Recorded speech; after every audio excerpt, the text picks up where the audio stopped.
কেমন আছো বন্ধুরা? আশা করি সবাই ভালোই আছো। Welcome to trail of life once second. আমাদের নর্থ বেঙ্গল সিরিজের এটাই লাস্ট এপিসোড।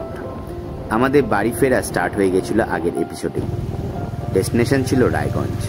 ধোত্রে থেকে নামার সময় অনেক কিছু পেরিয়ে আমরা ফাইনালি রায়গঞ্জ পৌঁছেছিলাম সন্ধেবেলার দিকে। আর মাঝখানে ঘটেছিল বিভিন্ন রকমের হাসি মজা। বাইক চালিয়ে সবাই ক্লান্ত, এক্সারসাইজ করে নিচ্ছে এখানে। আর কোথাও নেই, ওইটাই হয়।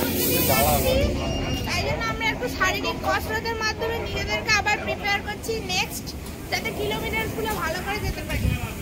এখন পেট্রোল ভরানো হলো, আর 50 কিলোমিটার মতো বাকি আছে। আর আমরা দাঁড়াবো না, একদম রায়গঞ্জে গিয়ে স্টপ দেব। সেই কারণে একটু সবাই এক্সারসাইজ করে নিচ্ছে। মানে অতটা বসে তো মোটামুটি কোমর পাফা সব ধরে গেছে। রায়গঞ্জ এরিয়াটা ছিল পুরো সিটি এরিয়া। তো ভিক্টরদার এক চেনাশোনা বন্ধু এখানে ছিল। সেই ঠিক করে দিয়েছিল আমাদের জন্য একটা হোটেল। হোটেলের নাম ইন্দ্রপ্রস্থ। তাই পেট্রোল ভরানোর পর ডিরেক্ট আমরা পৌঁছে গেছিলাম হোটেলে। আর হোটেলে পৌঁছানোর পরে আমরা একটু রেস্ট নিয়েই বেরিয়ে পড়েছিলাম খাওয়ার উদ্দেশ্যে। আর কিছু তেমন আজকে কাজ ছিল না।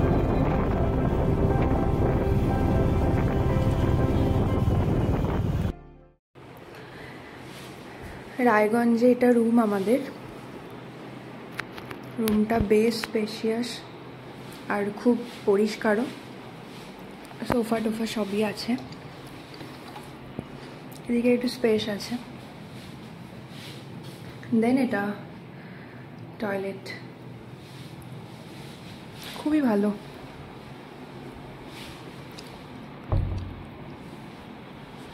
দুটো সিঙ্গেল বেড আছে।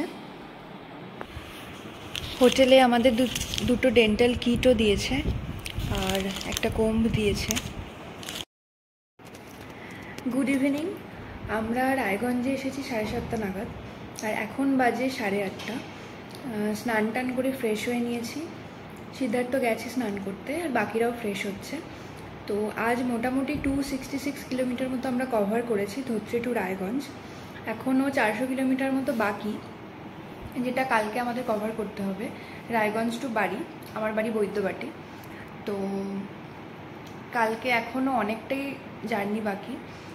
আজকে সকাল থেকে সেরকম কিছু খাওয়াও হয়নি। সেই দার্জিলিংয়ে ম্যাগি খেয়েছিলাম আর চা খেয়েছিলাম। তারপর থেকে সেরকম কিছু খাওয়া হয়নি। খালি মাঝে একবার দাঁড়িয়েছিলাম একটা জায়গায়, সেখানে কেক আর বিস্কিট খেয়েছিলাম। তো প্রচণ্ড খিদে পেয়ে গেছে। সিদ্ধার্থ স্নান থেকে বেরোলেই আমরা যাব ডিনার করতে। খেতে এসেছি এখানে আজকে। শুনলাম এটায় কোয়ালিটি নাকি ভালো।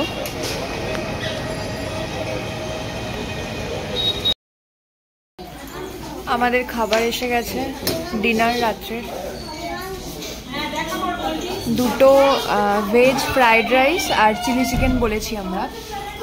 আপাতত এগুলো টেস্ট করি, দেন তারপর আরও অন্য কিছু অর্ডার করব। মোটামুটি যাজোর খিদে পেয়েছিল সবার। খাবার আসতে না আসতেই ঝাঁপিয়ে পড়েছিল, কারণ সারাদিনের রাইডের পরে খিদে আর ঘুম এই দুটোই সব থেকে বেশি পায়। তো যাই হোক, খাওয়া দাওয়া স্টার্ট করলাম আমরা।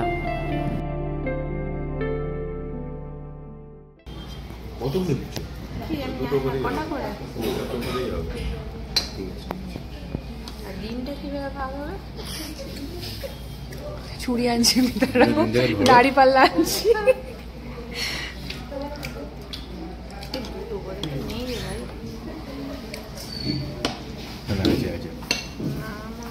হ্যাঁ আছে আছে। হ্যাঁ তুমি নাও, তুমি নাও, তুমি নিয়ে নাও।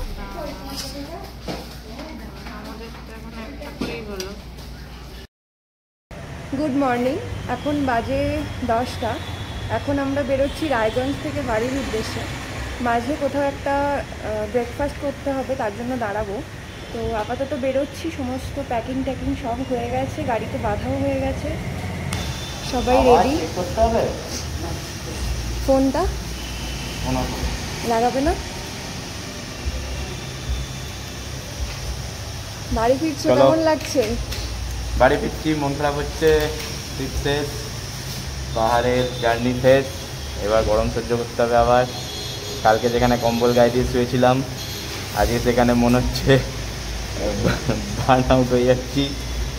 তো রাস্তা এখনও বাকি অনেক, নিয়ার অ্যাবাউট 400 কিলোমিটার। আজকেই বাড়ি পৌঁছাবো। তো safe life, safe drive. Tata.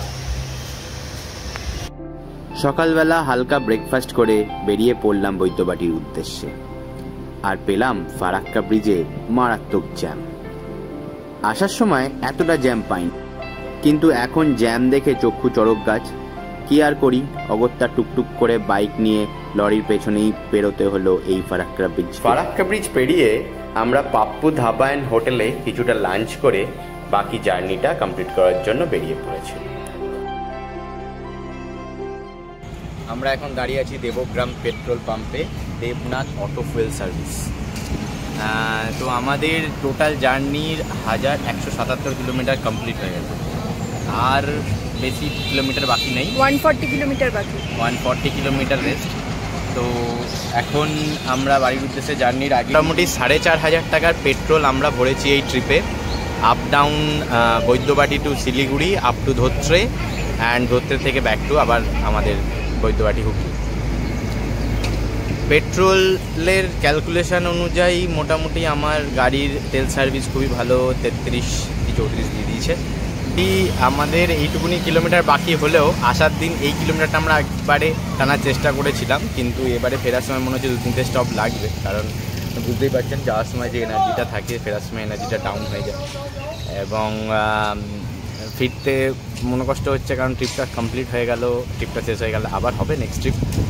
But yes, খুব ভালো অভিজ্ঞতা পাহাড়ে চালিয়ে, মানে যেটা আগেই বলেছি, বলে বোঝানো যাবে না। তো দেখি আরও নেক্সট 2-3টে স্টপের পরে আমরা বাড়িতে পৌঁছে যাবো, বাড়ি গিয়ে কমপ্লিট করবো আমাদের জার্নি। হঠাৎ করে রাস্তায় প্ল্যান করলো ভিক্টর দা আমরা কৃষ্ণনগরের মাদার্স হাট রেস্টুরেন্ট কাম ক্যাফেতে দাঁড়াবো, আর ওখানেই সারবো স্ন্যাক্সটা। তো যা ভাবা তাই কাজ, আমরা পৌঁছে গেলাম মাদার্স হাট ক্যাফে কাম রেস্টুরেন্টে। ক্যাফের অ্যাম্বিয়েন্সটা ছিল খুব ভালো, আর অনেক ভিড়ও হয়েছিল, তাই আমরাও সোজা ভেতরে ঢুকে গিয়ে কিছু স্ন্যাক্স অর্ডার করে দিই। এক্স্যাক্টলি, আমি পেছনে থাকি, সামনে চলে গেলি ওর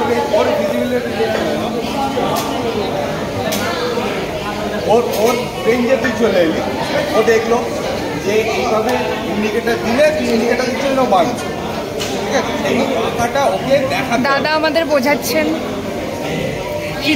সিদ্ধার্থকে ডিরেকশন দিচ্ছেন একটু।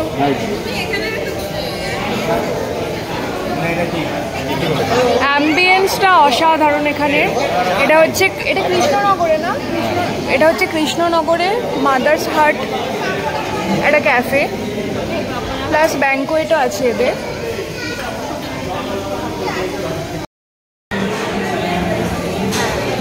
এসে গেছে আমাদের গরম গরম ফিশ ফ্রাই, চাটা একটু পরে আসছে।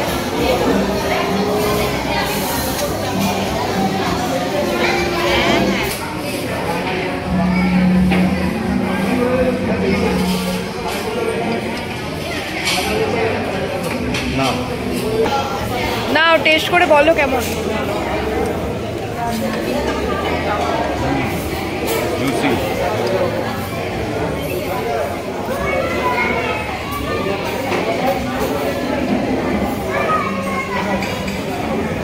খেয়ে আর কথা বলতে পারছি না, খেয়ে আর কথা বলতে পারছি না, খেয়ে আর কথা বলতে পারছি না। Too good. যাই হোক, আলটিমেটলি আমাদের জার্নি প্রায় এন্ডের দিকে। আমরা কিছুক্ষণের মধ্যেই যে যার গন্তব্যস্থলে পৌঁছে যাব, বাড়িতে। দুদিন ধরে অনেক টেনশন দিয়েছি বাড়িতে, সবাই অনেকবার ফোন করে জানতে চাইছে কোথায় আছি, কেমন আছি। তবে হোটেল থেকে বেরিয়ে কিছু দূর যাওয়ার পরে আমরা একটা জায়গায় নেটওয়ার্ক পেয়েছিলাম, তাই সেখান থেকেই রাতের বেলা আর দিনের বেলা যখন সময় পাচ্ছিলাম তখন বাড়িতে কন্ট্যাক্ট করছিলাম। যাই হোক, পাহাড়ে প্রথমবার ট্রিপ সাকসেসফুলি কমপ্লিট করতে পেরেছি, এটাই সব থেকে বড় পাওনা। না কোনো ইনজুরিজ, না কোনো প্রবলেম, উইদাউট এনি হ্যাজার্ড আমরা ট্রিপটা কমপ্লিট করেছিলাম।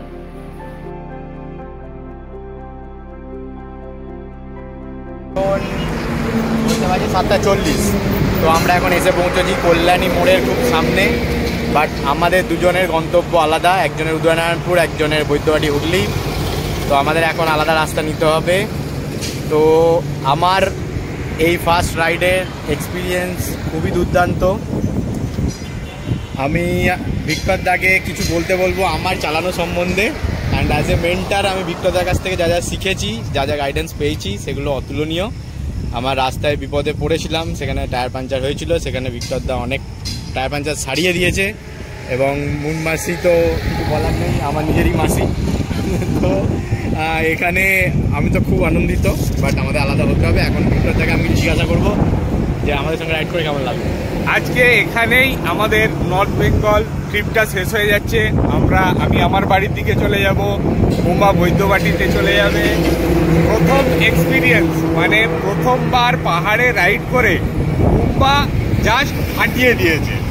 আমি এতটা এক্সপেক্ট করিনি মুম্বার কাছ থেকে যে আমি ভেবেছিলাম যে কোনো ছোটোখাটো কারণে আটকাবে বা ছোটোখাটো জায়গায় আটকাবে, কিন্তু না, একদম প্রপার রাইড করেছে, গাইডেন্স ফলো করেছে আর দুর্দান্ত রাইড করেছে, ফাটাফাটি রাইড করেছে।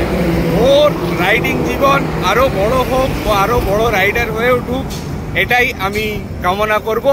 এই বলেই আজকে আমাদের নর্থ বেঙ্গল ট্রিপটা আমি এখানেই শেষ করছি। সুদীপ্তার সাথে আমরা আরও অনেক রাইড করতে চাই, কারণ ওরা খুব ভালো রাইড করে এবং আমরা খুব ফ্রেন্ডলিভাবে, যদিও আমি ওর মাসি হই রিলেশনে, তাও আমরা খুব ফ্রেন্ডলি, একদম বন্ধুত্বপূর্ণভাবেই যাত্রাটাকে একদম দারুণভাবে সফল করে তুলেছি। আরও অনেক রাইডের আশা রইল। সব থেকে বড় ব্যাপার একটা বলে রাখি, রাইডিংয়ে দুটো জিনিস খুব ইম্পর্টেন্ট। এক, তোমার থেকে যে সিনিয়র থাকবে তার গাইডেন্স ফলো করা। দুই, নিজের ওপর কনফিডেন্স রাখা। তো অ্যাজ এ গাইড হিসেবে আমি ভিক্টরদাকে পেয়েছি, এবং পার্টনার বলতে পারো, রাইডিং পার্টনার বলতে পারো, ফ্যামিলি পার্টনার বলতে পারো, সব কিছুতে আমরা পরবর্তীকালে আরও অনেক কিছু রাইড করব। তো সেগুলো তোমাদেরকে জানাবো। জীবনের একটা বড় শখ ও স্বপ্ন আজ সত্যি পূর্ণ হলো। আশা করি পরবর্তী এপিসোডে আবার কিছু নতুন জায়গায় তোমাদের সাথে দেখা হবে। যদি চ্যানেলটা সত্যি ভালো লেগে থাকে তাহলে please like, share and subscribe করো, আর কমেন্ট করতে ভুলো না। আরও বিশেষ কিছু জায়গা নিয়ে, তার অভিজ্ঞতা নিয়ে ফিরে আসবো তোমাদের কাছে। চলো, টাটা।